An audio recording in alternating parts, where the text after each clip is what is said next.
Hello, j'espère que vous allez bien. Je suis très heureuse de vous retrouver aujourd'hui pour ce nouvel épisode. Ça va être un épisode vraiment particulier et très différent de tout ce que vous avez pu écouter jusqu'à aujourd'hui sur le podcast parce que c'est un épisode qui va être centré sur le podcast et sur moi, enfin sur ma vie. Et je suis très contente de pouvoir vous faire cet épisode parce que j'y ai beaucoup pensé et je me suis dit que c'était aussi hyper sympa pour vous et pour moi de faire connaissance entre guillemets et de vous partager un peu les coulisses de ma vie et aussi de ce podcast que vous écoutez et que vous êtes de plus en plus nombreux à écouter chaque semaine. Donc déjà, un grand merci pour toutes vos écoutes, pour votre fidélité.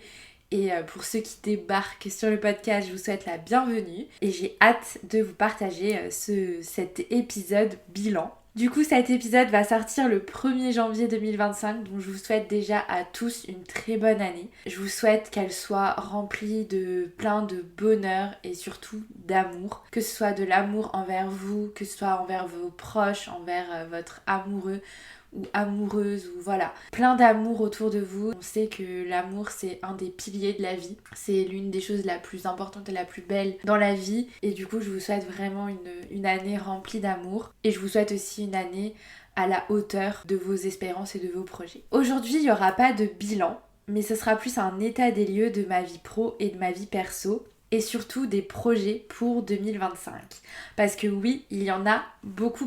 Juste pour vous faire un tout petit récap par rapport au podcast et par rapport à 2024, j'ai lancé Yes I Do en février 2024 et il est né au Costa Rica en janvier 2024 lors de mon voyage d'un mois au Costa Rica avec une amie à moi. Et en fait, ça a été vraiment un voyage qui m'a révélé et qui m'a permis de lancer ce projet qui me tenait énormément à cœur. J'ai lancé ce projet avec une seule idée en tête, partager de l'amour au plus grand nombre. Et aujourd'hui, à l'heure actuelle, nous sommes le 30 décembre, le podcast a quasiment atteint les 8000 écoutes. C'est pour moi une très belle victoire et je suis très fière et reconnaissante de tout ce que ce podcast m'a apporté cette année. Maintenant, nous allons faire un petit point sur ma vie pro et ma vie perso et vous allez voir, tout va tourner aussi autour du podcast à peu près niveau pro. Enfin, je vais vous partager tous les objectifs que j'ai autour du podcast et des Yes I Do et aussi mes objectifs perso pour vous faire un petit état des lieux de ma vie et de tout ce qui va se passer en 2025, enfin en tout cas des projets 2025 et vous allez voir que dès début janvier il va y avoir beaucoup de changements. Côté pro, au niveau de Yes I Do, cette année, en 2025, j'ai vraiment le projet de développer encore plus le podcast, d'atteindre les 10 000 écoutes. Donc là, mon objectif vraiment, c'est que les 10 000 écoutes soient atteintes pour les 1 an du podcast qui sont le 14 février. Il n'y a absolument aucun hasard dans cette date. J'ai aussi pensé à des nouveaux formats d'épisodes. Donc au-delà des interviews que je fais depuis le début pour les histoires d'amour et des épisodes solo que je commence à développer, j'aimerais aussi un nouveau format d'épisode où j'invite un homme à mon micro pour qu'il réponde un peu à toutes les questions des auditeurs à propos d'amour parce qu'on sait que nous en tant que femmes on a un peu de mal à comprendre les hommes et inversement j'aimerais aussi faire des épisodes sur des questions que potentiellement des hommes pourraient avoir par rapport aux femmes parce que c'est des sujets qui sont assez intéressants et que j'aimerais vraiment aborder. J'ai aussi l'idée de faire des interviews en anglais. Il y en a déjà un sur le podcast, mais j'ai vraiment envie de développer ça et vous allez comprendre très vite pourquoi quand je vais vous faire le point sur ma vie perso. Ensuite, côté pro, pour ceux qui ne me connaissent pas, je suis entrepreneuse freelance depuis 5 ans. D'ailleurs, je partage ma vie d'entrepreneuse sur mon compte Instagram Carole Rocha-pro. Si vous voulez suivre cette aventure, ça se passe par là-bas. Et du coup, je suis donc social media manager à mon compte, mais j'ai décidé de développer mon business et de le centrer beaucoup plus sur le podcast. Et du coup, je vais lancer une formation pour aider les personnes qui souhaitent lancer leur podcast, mais aussi accompagner les personnes qui ont déjà un podcast et les aider à le développer, à régler leurs problématiques, etc. Donc ça, c'est vraiment mon projet professionnel du début d'année que j'aimerais vraiment lancer dans les 3 premiers mois de l'année. Et je travaille dessus depuis déjà quelques mois. J'ai hâte vraiment de lancer ce projet. Et ensuite, j'aimerais aussi beaucoup lancer un projet autour de l'amour via Yes I Do. Donc là, je suis vraiment en train de réfléchir à ce projet-là. J'aimerais proposer des petits e-books gratuits sur des thématiques. Et pourquoi pas proposer peut-être un e-book un peu plus détaillé avec des exercices et un accompagnement sur le sujet de l'amour. Ça, c'est quelque chose que j'aimerais vraiment développer. Et je peux vous dire que je vois très loin et très grand pour Yes I Do. Donc j'ai vraiment hâte de développer tout ça. Côté perso, cette année, je vais fêter mes 30 ans. Ouh là là, ça me fait super bizarre de vous dire ça. Oui, je suis team 1995. Et donc en juin, le 11 juin exactement, je vais fêter mes 30 ans. Je vous cache pas que cet âge-là me fait un peu peur. C'est un peu un cap à passer, j'ai l'impression. J'étais très bien dans ma vingtaine. Et je me sens encore super jeune dans ma tête, j'ai l'impression que le cap de la trentaine, c'est comme si j'allais vieillir d'un seul coup. Bon, je sais que c'est pas du tout le cas et que quand je parle à des personnes qui ont dépassé les 30 ans, elles le vivent très bien. Mais c'est vrai que le cap 29-30 ans, voilà, on passe de la vingtaine à la trentaine, ça me fait un peu flipper. Parce que, voilà, par rapport aux attendus de la société vis-à-vis d'une femme qui a 30 ans, je suis loin de remplir tous les standards. Et vous allez aussi comprendre pourquoi par la suite, quand je vais vous raconter mes projets pour l'année. Mais en tout cas, voilà, moi je suis très heureuse et très épanouie dans ma vie. J'ai mis pas mal d'années aussi à me retrouver, à me trouver même tout simplement. Ma vingtaine, ça a été vraiment une phase d'introspection, de changement, de challenge, de peine, mais aussi de joie. Et je suis très contente de finir ma vingtaine en ayant réalisé tout ce que j'ai réalisé. Et même si j'ai un peu peur d'entamer la trentaine, je suis très contente de me dire que je suis là où je suis aujourd'hui et qu'il y a encore plein de belles choses à venir et que la trentaine, ce n'est qu'un chiffre et c'est ok.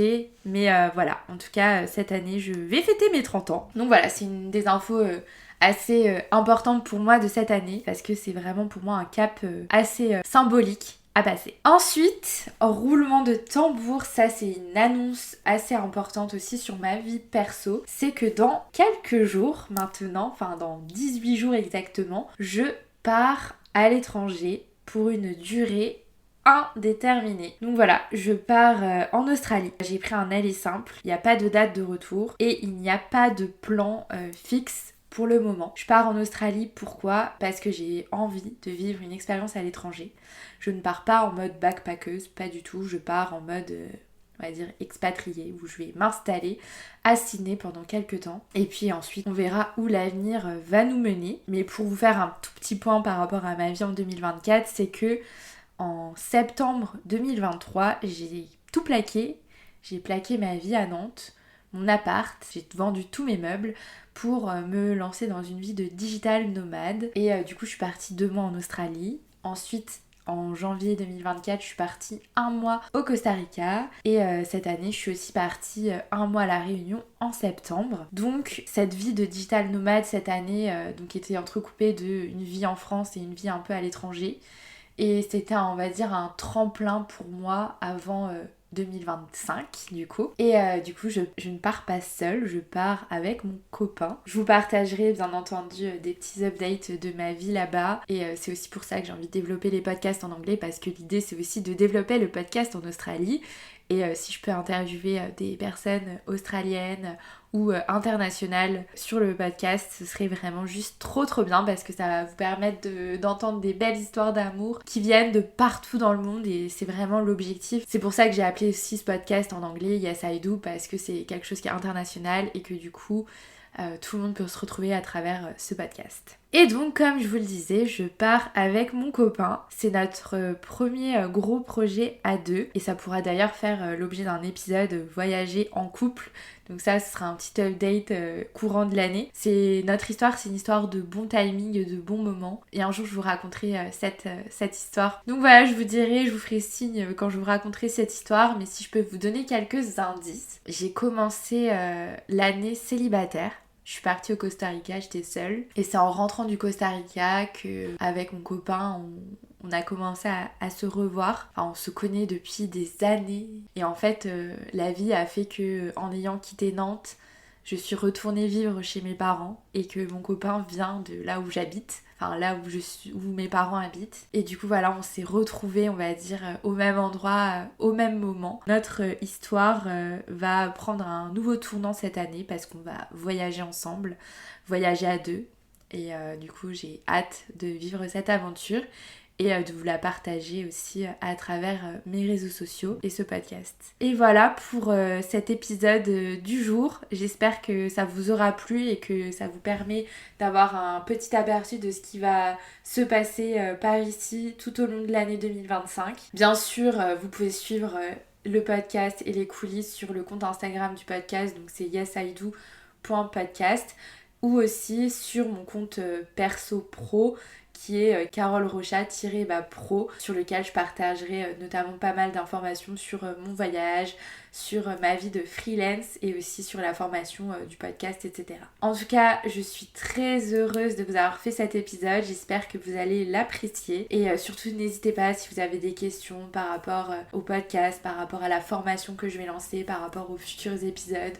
Si vous avez envie aussi de partager votre histoire d'amour à mon micro, je suis complètement ouverte et je suis d'autant plus heureuse quand vous me contactez et que vous me dites j'ai une belle histoire à te raconter ou je connais quelqu'un qui a une belle histoire à te raconter. Et vraiment c'est le but de ce podcast, c'est de parler d'amour, de donner espoir, d'avoir cette petite lueur en soi qui se dit ok, l'amour existe, le vrai amour durable et sain. Et même si mon histoire s'est terminée, je peux rencontrer quelqu'un d'autre. Enfin voilà, c'est vraiment de donner des messages d'espoir, de diffuser de l'amour, mais aussi vous donner des clés pour soit vous sentir mieux dans votre relation, développer votre relation ou trouver une personne avec qui vous pouvez construire cette relation, et aussi vous aimer vous-même, vous donner des clés pour vous aimer vous-même, pour vous sentir mieux dans votre cœur et dans votre corps. C'est vraiment le but du podcast et l'aventure ne fait que commencer. Ça fera 1 an en février et je peux vous dire qu'il y a de belles choses qui arrivent. Donc j'ai juste hâte de développer tout ça et de vous partager tout ça parce que la communauté Yes I Do ne fait que grandir et c'est un pur bonheur pour moi de vous parler, de vous rencontrer et d'échanger avec vous. Sur ce, je vous fais des gros bisous, je vous souhaite encore une très belle année 2025 et je vous dis à la semaine prochaine pour un nouvel épisode. Des bisous!